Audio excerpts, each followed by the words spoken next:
Bonjour chers amis. Aujourd'hui, je vais vous faire une petite vidéo particulière parce que je sais qu'à l'heure d'aujourd'hui, nous sommes dans des temps troublés, nous sommes dans des temps incertains, nous sommes dans des temps où le mot guerre ressort souvent, révolte ressort souvent, misère, panique, peur, tous des termes particulièrement négatifs qu'on aimerait bien ne plus entendre, voire ne plus connaître. Alors pourquoi cette petite vidéo? Peut-être pour vous donner un petit peu d'espoir au milieu de toute cette sinistrose ambiante. Beaucoup de gens, beaucoup de mes suiveurs se posent la question: pourquoi suis-je si focalisé sur Lagartha et Shambhala? Évidemment, parce que c'est la première des civilisations qui a été conçue par l'homme sur cette terre tout au moins. Et elle fut un exemple qui fut copié par toutes les autres civilisations, peu ou prou, de manière à essayer de survivre dans un monde qui est relativement difficile, que ce soit sur le point de vue climatologique ou que ce soit sur le point de vue, je dirais, des relations entre les peuples. Lagartha, c'est pas seulement un endroit légendaire, mythique, duquel serait venue une très grande partie des inspirations asiatiques de type zen, feng shui, bien sûr les arts martiaux, la méditation, l'art du combat, notamment le code Bushido, le code de noblesse des samouraïs, et que sais-je. Beaucoup de disciplines, de méthodes, de pensée, venues d'une philosophie très élaborée. La plupart d'entre vous pensent que le bouddhisme est né au Tibet ou dans ses alentours, alors qu'en fait le bouddhisme est venu d'une autre philosophie beaucoup plus profonde qui s'appelle le Bonpo. Et le Bonpo, qui est beaucoup plus rigoureux, strict, mais tout à la fois plus éclairé et plus lumineux que le bouddhisme, a été enseigné par de grands maîtres, dont Shenrab Miwo, celui qui a écrit les fameuses chroniques de Shambhala et qui, migrant vers l'ouest, a rejoint la civilisation des lames où il a été divinisé et est devenu le dieu Mitra, le dieu de la lumière et de la connaissance. À travers Shambhala, ces légendes, ces récits, tous aussi incroyables les uns que les autres, qu'on retrouve à l'intérieur du Mahabharata, du Bhagavad Gita, des Védas, des Puranas, un nombre incalculable d'écrits, de philosophes, montrent que les valeurs antédiluviennes, c'était quand même les valeurs maîtresses qui ont régné sur cette terre des dizaines, si ce n'est des centaines de milliers d'années. La civilisation que nous connaissons, son modèle, son paradigme, n'est né que très récemment, à peu près il y a 9600 ans, et a été pratiquement, comment dirais-je, schématisé, réglé, décrété par la civilisation de Sumer, qui a été présentée jusqu'à présent comme étant toujours et en permanence la base de notre civilisation, de notre société civilisée. Et nombre de gens parmi les puissants nous ont expliqué que sans cette civilisation, et bien sûr eux qui les dirigent, nous serions dans le chaos, la barbarie, la sauvagerie la plus extrême, la détresse alimentaire, de santé et autres, la plus totale. Or, on le sait maintenant, les civilisations antédiluviennes ont bien existé avant ce modèle de société qu'on nous prône en permanence, et elles furent évidemment bien mieux que toutes les civilisations qui ont émergé, qui ont éclos à l'intérieur de cette grande civilisation post-diluvienne, bâtie essentiellement par 13 familles Illuminati, qui ont elles-mêmes créé toute une pieuvre je puis dire, dont l'ONU, qui est pour moi un théâtre de marionnettes, et évidemment des groupes plus sombres, comme Bilderberg, comme un certain nombre de sociétés secrètes, dont on sait qu'on retrouve à l'intérieur des personnages comme Epstein, Weinstein, et j'en passe, et des meilleurs, ce que l'un de mes amis appelle l'état profond. Un état au-dessus de l'état, un état pour lequel même les présidents et les rois sont des marionnettes qui obéissent à des ordres et respectent des instructions précises et vont même jusqu'à faire des actes absolument innommables, déclencher des guerres, des épidémies, déclencher des moyens de réguler la population terrestre qui se trouve quand même aujourd'hui atteindre pas loin des 8 milliards. Et aux yeux de ces personnes, évidemment, nous sommes trop nombreux. Alors il ne faut pas s'étonner si, en l'espace des 2500 dernières années, l'humanité a vécu plus de 10 000 guerres, révoltes, révolutions, que sais-je, et si il n'y a aucun endroit sur Terre qui est épargné par la guerre, les révoltes ou bien sûr les révolutions. Tout ce qui se passe aujourd'hui avec l'État islamique n'est, comment dirais-je, qu'un épiphénomène par rapport à d'autres problèmes du même ordre, qui sont simplement, soit ils ont migré, ils sont allés ailleurs, dans d'autres pays, se transférer, s'exporter, dirons-nous, soit ils ont cessé parce que les intérêts qui étaient en jeu ne sont plus les mêmes aujourd'hui. Donc, on déclenche une guerre quand ça nous arrange et on la fait s'arrêter quand ça nous arrange aussi. C'est un peu le raisonnement des Illuminati. Alors, pour ceux qui ne l'ont pas compris encore, les Illuminati en latin, ça veut dire les éclairés, ceux qui savent et qui savent quoi, mais qui savent le passé de l'humanité avant ce que l'on nous présente comme étant le modèle de société idéale, la société post-diluvienne. Et vous voyez bien qu'elle n'est pas idéale. Vous êtes nombreux, pour ne pas dire la multitude, à ressentir tous les jours et tout le temps que, en fait, il y a toute une série d'injustices qui ne sont d'ailleurs pas réparées par la justice des hommes, et toute chose d'anormalité, d'anomalie, dont vous ressentez au plus profond de vous-même l'existence, mais vous ne pouvez pas expliquer pourquoi vous les jugez comme tels. En fait, tout simplement parce que, au sein de vous, dans votre âme et conscience, existent des réminiscences de l'ordre premier, les civilisations qui existaient avant la civilisation post-diluvienne, et que, bien sûr, en quelque sorte, votre corps, votre mémoire, votre âme, vos gènes se rappellent littéralement ce qu'était avant et compare avec ce qui est, et bien entendu se rendre compte qu'il n'y a rien qui va. Il faut être très clair, mais ce n'est pas d'aujourd'hui qu'il n'y a rien qui va. Comme je vous l'ai dit, c'est à partir de Sumer qu'il n'y a rien qui va. Donc, aujourd'hui, quel est le grand espoir? Le grand espoir, c'est que bien avant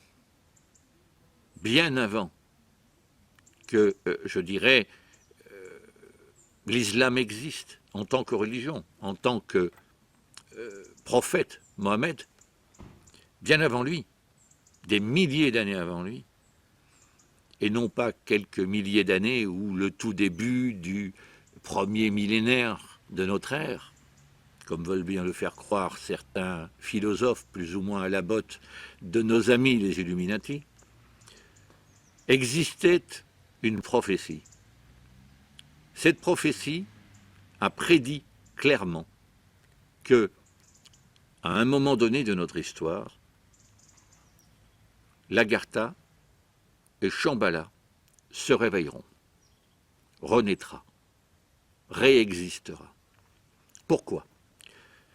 Parce qu'en fait, si on suit notamment les carnets de Wesley et pratiquement tous les ouvrages secrets, sacrés et surtout anciens, nous avons été en quelque sorte programmés il y a des centaines de milliers d'années pour conquérir cette terre alors que nous étions à l'époque confinés nous aussi, mais dans nos cités et pour des raisons qui serait trop long ici de vous expliquer. Quand les Rhigiennes, les dirigeants d'Agartha, les anciens, nos aïeux, puisque les Agarthiens et nous, c'est la même chose, il faut le savoir, même si nous avons une partie infime, une parcelle infinie de Néandertal, et si nous avons effectivement probablement copulé ou avoir été modifiés à travers les gènes de Néandertal, il faut savoir que Néandertal, c'est le véritable propriétaire de la planète Gaïa, que nous appelons Terre. Et Terre, en dravidien, ça veut dire le troisième espoir, et le dravidien, c'est de l'Agarthien. Donc il faut le savoir.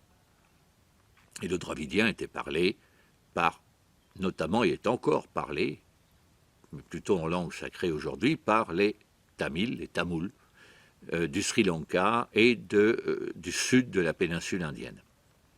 C'est plutôt aujourd'hui une langue sacrée qu'une langue habituelle, mais ses origines vont au-delà du sanskrit. Le dravidien est pratiquement une adaptation, en quelque sorte, du kamana, la langue antédiluvienne, la langue qui était parlée sur l'ensemble de cette planète à un moment donné. Donc, à savoir que l'Agartha avait programmé notre migration, notre expansion sur l'ensemble de cette planète, et pour éviter que nous fassions des dégâts incommensurables, nous a en quelque sorte limités dans nos capacités, nos pouvoirs. Certaines choses que je présente régulièrement dans les séminaires, la télékinésie, la télépathie, les forces, les ondes de forme et leur capacité à faire et à réaliser certaines choses, sont des souvenirs de ce qu'étaient nos pouvoirs naturels quand nous étions uniquement des Agarthiens. C'est aussi à travers l'humanien, l'espèce humanoïde agarthienne différente de l'humain, qui est en fait une sorte de mix entre Néandertal et l'agarthien, et l'humanien donc. Et lorsqu'a été programmée la migration, l'expansion du peuple agarthien sur l'ensemble de la planète, qui a donné par un mix élaboré par les rishis, qu'on appellerait aujourd'hui des déviants, et qu'on appelle sous Sumer les Anunnaki, l'être humain est devenu en quelque sorte un messager de l'Agartha pour couvrir la Terre, et on lui a réduit un grand nombre de ses pouvoirs pour justement éviter qu'il puisse se prendre pour un dieu et modifier chacun dans son coin la planète selon ses convenances, ce qui aurait été un véritable chaos environnemental si les Rhigiennes nous avaient laissé faire à cette époque-là. C'est une des raisons aussi pour lesquelles nous n'utilisons que 10% de notre cerveau, tout simplement parce qu'il a été bridé à 90%.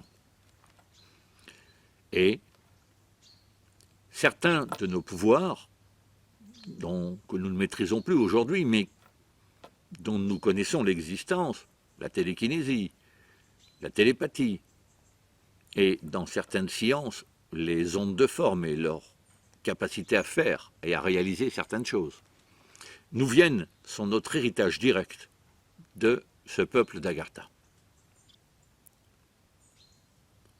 Il y a des milliers d'années, peut-être des dizaines de milliers d'années, a été établie une prophétie. Cette prophétie dite du Kalachakra, le Kalachakra étant l'enseignement final des grands maîtres en matière de bouddhisme, les grands maîtres tibétains, les lamas, et les Panchen lamas d'ailleurs. C'est le stade final de la connaissance de l'illumination, de l'avancée vers le nirvana. C'est une prophétie qui explique clairement ce qui va se passer lorsque l'Agartha et Shambhala vont être réactivés. Ça a été programmé. Je dirais presque que ce qui arrive, ce que nous faisons, la préparation de cette expédition Back to Agartha, les carnets de Wesley, qui nous tombent dès 2005 dans les mains, alors que ce personnage n'est pas historique, qu'il n'y a aucun autre écrit de lui en dehors de ces carnets, et que ces carnets n'ont jamais été publiés, ils étaient, et ils sont toujours, manuscrits. Toutes ces découvertes convergent vers un point, la prophétie du Kalachakra. Et cette prophétie du Kalachakra nous parle de choses assez étranges. Elle nous parle de l'islam avant l'islam, de la Mecque avant la Mecque. Si la prophétie du Kalachakra avait été écrite, diffusée, à une époque où l'islam aurait été créée, existante, ils auraient probablement écrit, les gens de la Mecque, l'islam. Non, ils parlent d'une guerre qui va éclater sur l'ensemble du globe entre en fait trois grandes factions. Évidemment, Shambhala, mais ça va débuter d'abord par une guerre et une invasion réalisée par des gens qu'ils appellent les Meklas. Et ces Mecs-là sont tous identifiés à un endroit bien particulier dans le croissant fertile et même jusqu'en Arabie Saoudite, où se trouve comme par hasard la Mecque. Il nous parle de l'islam sans prononcer une seule fois le mot islam, mais en expliquant tous les travers que cette religion a pris depuis sa naissance et toutes les choses négatives qu'elle a amenées à un moment donné dans son histoire. Bien sûr, l'islam n'est pas seul responsable. On ne peut pas dire non plus que la chrétienté, c'était une gentille religion à l'époque des croisés. Et que l'Inquisition, ça n'a jamais été imaginaire. Mais, visiblement, la philosophie bouddhiste, bompoïste, est en fait alertée par cette population de gens qui vont penser d'une certaine manière, agir d'une certaine manière, et ils sont présentés d'emblée comme étant des ennemis. Des ennemis liberticides, certainement pas fraternels et encore moins égalitaires. Va s'ajouter à ces gens-là, évidemment, le groupement des Illuminati qui va considérer les gens d'Agartha et de Shambhala comme des ennemis, même si en fait ils leur sont liés par le sang, puisque les Illuminati sont des déviants. Ce sont ces fameux Rishi, fameuses Anunnaki, qui ont régné sur cette terre depuis environ 9600 ans. Donc nous nous trouvons en face déjà de deux grandes factions, et après, à l'intérieur même, on va dire des factions humaines, va se trouver plusieurs camps. Dans la prophétie du Kalachakra, l'Amérique est symbolisée par un aigle. Et l'Amérique va jouer l'isolationnisme, et je dirais même d'une certaine manière la lâcheté, en pratiquement se ralliant aux Illuminati et en abandonnant l'Europe à son sort, c'est-à-dire à une invasion des Meklas. Et c'est l'ours, qui symbolise la Russie, qui va intervenir en s'alliant à Shambhala pour détruire définitivement et les Illuminati, et les Meklas, et la puissance américaine qui va être balayée par une guerre colossale dont le point, comment dirais-je, dont le pic le plus élevé, l'apogée de cette guerre aura lieu au Sahara, avec une bataille qui va du côté ennemi, à Shambhala et à l'Agartha, associer plus d'1 milliard d'individus. C'est assez ahurissant quand on apprend comme ça les choses. Et là, je vous fais du très simplifié. Hein. Si je devais vraiment vous donner le détail et tout, ça, il faudrait plus qu'une vidéo pour vous donner toutes ces informations. Mais ce qui se passe aujourd'hui n'est que le commencement. Nous sommes en train d'écrire la prophétie du Kalachakra. Nous sommes en train, en fait, non pas de l'écrire, mais de la vivre de l'intérieur. La civilisation que nous connaissons est en train de mourir c'est la décadence. C'est à peu près la même situation qu'en 493 avec l'Empire romain. Nous sommes en quelque sorte des témoins de la chute, des témoins vivants de la chute de cette civilisation et de l'arrivée du nouvel ordre, qui ne sera pas le nouvel ordre mondial, mais l'ordre premier, c'est-à-dire le retour aux véritables valeurs, la fin de l'âge de fer, le début de l'âge d'or. Alors bien sûr, vous pouvez me considérer comme un grand rêveur, mais moi je trouve quand même que quand on lit la prophétie, quand on la détaille un petit peu comme les quatrains de Nostradamus, on s'aperçoit quand même que tout colle, y compris le Covid. Je veux dire, pour moi, le Covid, c'est une épidémie comme une autre, c'est une grippe comme une autre. Ça n'a rien à voir au niveau mortalité avec, je veux dire, la peste bubonique, le choléra. Je veux dire, on n'a quand même pas des morts qui brûlent en bûcher dans les rues, des balais d'ambulance qui essayent de couvrir les besoins autant que peut se faire. Et on peut nous raconter un petit peu ce que l'on veut. Moi, personnellement, peut-être que ce n'est pas votre cas, mais en tout cas, moi, personnellement, je ne connais personne qui ait attrapé le Covid ou qui en soit mort. Moi et le peu de relations que j'ai autour de moi. Donc, il y a quand même quelque chose. Je porte le masque véritablement que quand c'est nécessaire, surtout par respect pour mon public et les gens dans la rue, c'est tout à fait normal. Mais je ne circule pas 24 heures sur 24 avec, et j'ai jamais rien chopé, et je ne pense pas que je choperai quelque chose, tout simplement. Parce que la grippe, quand elle circule, bien sûr qu'elle infecte des gens et qu'il y a des gens qui sont malades et que les personnes âgées qui attrapent la grippe ont de fortes chances de décéder, c'est clair.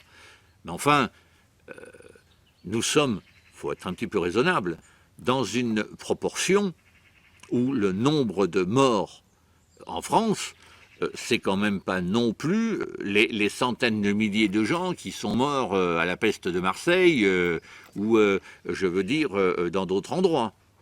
Je veux dire, on n'en est pas là quand même. Donc, on peut imaginer que bien que cette épidémie existe et qu'il ne faut pas la nier, elle n'a pas la proportion qu'on veut lui donner et les gouvernements utilisent cette épidémie pour museler le peuple d'une manière ou d'une autre, pour les calmer. Vous imaginez bien, par exemple, qu'à l'heure d'aujourd'hui, du fait que vous ne pouvez pas vous réunir à plus de 6, je vois mal 6000 personnes défilant dans les rues.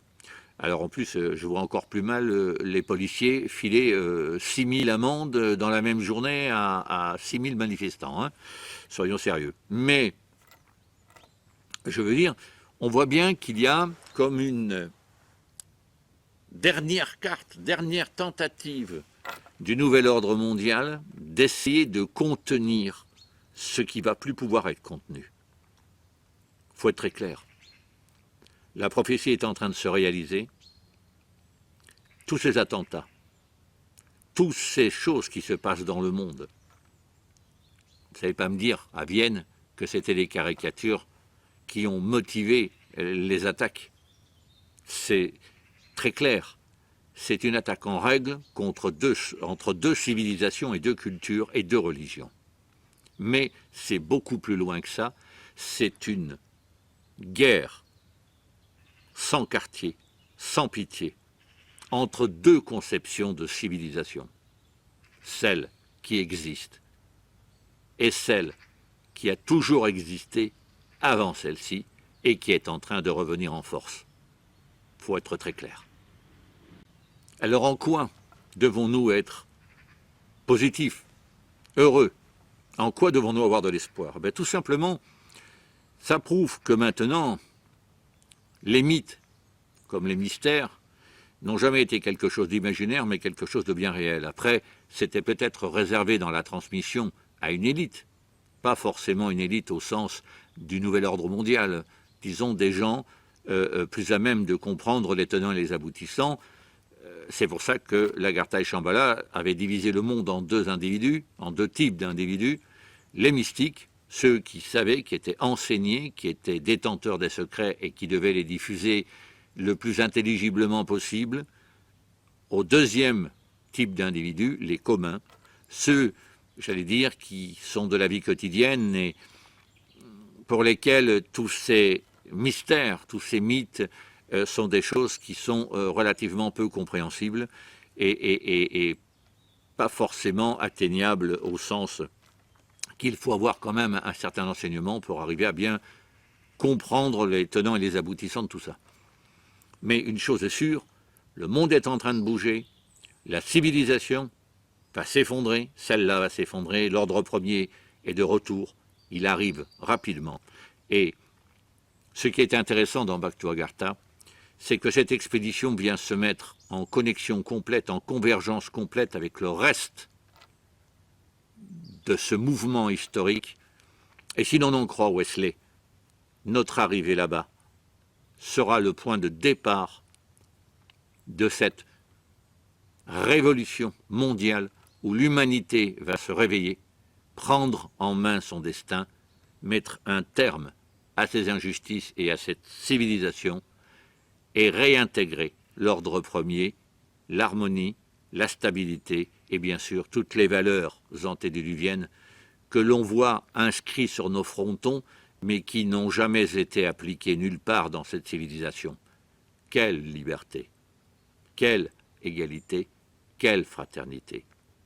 Regardez autour de vous, regardez l'histoire de tous les pays et vous vous direz, effectivement, on utilise des valeurs très puissantes, très hautes, issues des mondes antédiluviens, mais on les utilise dans un plan marketing, pas dans un plan philosophique. On ne les a jamais appliquées nulle part, preuve en est. 10 000 guerres en 2500 ans. Je vous laisse sur ces réflexions. N'hésitez pas à me questionner, je pourrais peut-être vous donner plus de détails une fois que je serai devant mes livres, devant mes dossiers, devant mes documents. Je pourrais peut-être même vous alimenter avec des pièces complémentaires qui viendront à l'appui de tous mes dires. Mais sachez quand même une chose, c'est ce qu'il faut retenir, et c'est là-dessus que je vais vous quitter. Le nouvel ordre mondial ne verra pas le jour. Et le grand reset ne sera pas à leur avantage. Le monde change, le monde va changer, vous changez avec lui. Chaque jour, vous êtes un peu plus conscient que le jour d'avant. Et une chose est très claire, nous allons enfin, je pense, vivre l'année 0 du nouvel âge d'or. Et nous verrons ainsi la fin de toutes les misères sur cette terre. Ayez confiance, accrochez-vous, ce n'est pas le moment de lâcher, on est près du but, tous autant qu'on est, chacun à notre place, faisant chacun notre rôle dans cette grande histoire de l'humanité. À bientôt mes amis, ciao.